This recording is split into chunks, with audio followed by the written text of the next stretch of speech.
Om Swastiastu, salam sejahtera buat kita semua. Perkenalkan, nama saya Iketut Karyada. Saya bekerja di Badan Riset dan Inovasi Nasional.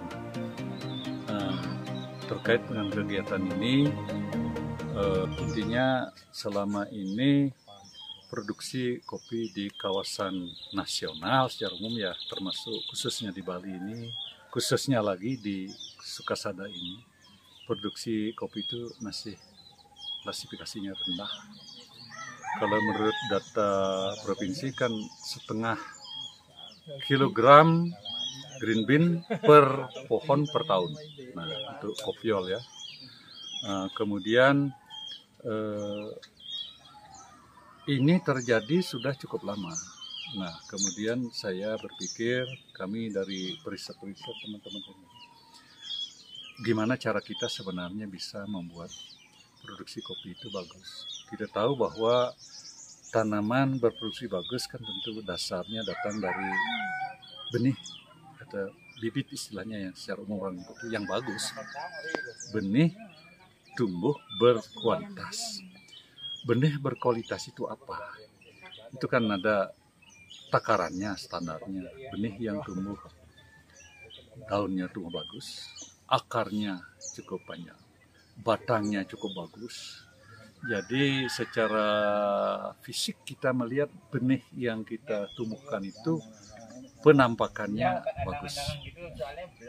Apabila ini bisa kita lakukan, jadi petani-petani ini bisa melakukan budidaya penuh. Ya, 1 hektar kira-kira 1.600 pohon, jarak tanam 2,5 liter setengah, itu akan mampu meningkatkan produktivitas. Kalau rata-rata di daerah sini itu kan produksinya itu sampai 2 ton atau 3 ton per hektar.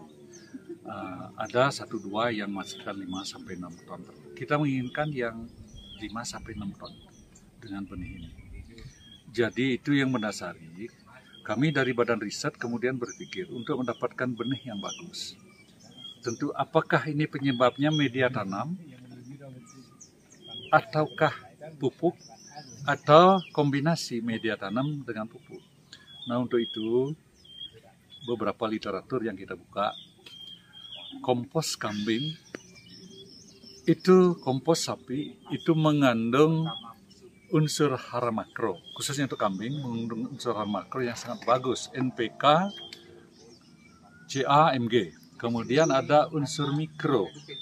Nah, sementara di sapi juga sedikit di bawahnya mengandung unsur NPK juga yang sangat bagus. Nah, kita coba sekarang beberapa penelitian yang kita baca. Limbah kopi ini kan mempunyai potensi luar biasa, khususnya pada daerah-daerah yang memiliki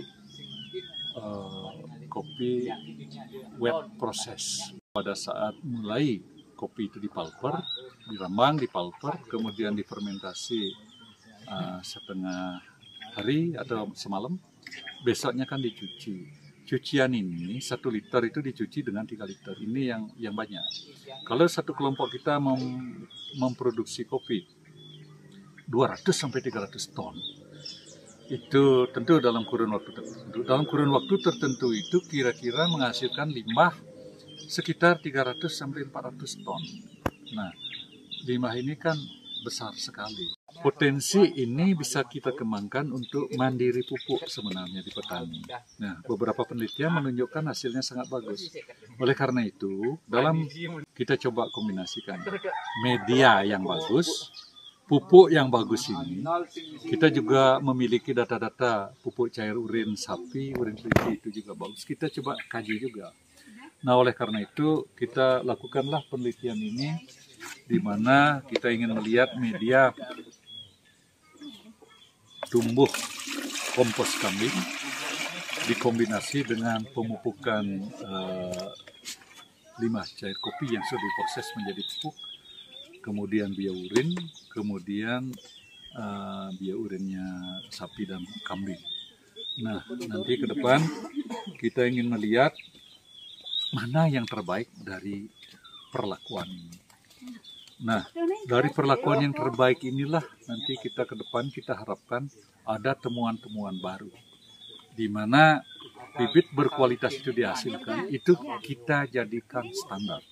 Petunjuk teknis, sebenarnya untuk mendapatkan benih tumbuh berkualitas dengan media apa yang terbaik, apakah kambing, sapi, dengan kombinasi pupuk apa yang terbaik. Saya kira itu inti daripada kenapa kita melakukan perbenihan kopi ini. Inilah kenapa kemudian kita memberitahukan kepada kelompok agar ini juga nanti hasilnya bisa di-TOT-kan oleh ketuanya atau oleh tim-tim, mungkin ada penyuluh yang terlibat di sini, sehingga nanti apabila ini bisa menjadi bagian daripada pengetahuan petani, inilah yang kita harapkan, sehingga dengan kemandirian pupuk, kemandirian berproduksi benih, tumbuh atau pembibitan secara istilah umumnya. Nah, tentu dengan demikian efisiensi akan terjadi di tingkat petani.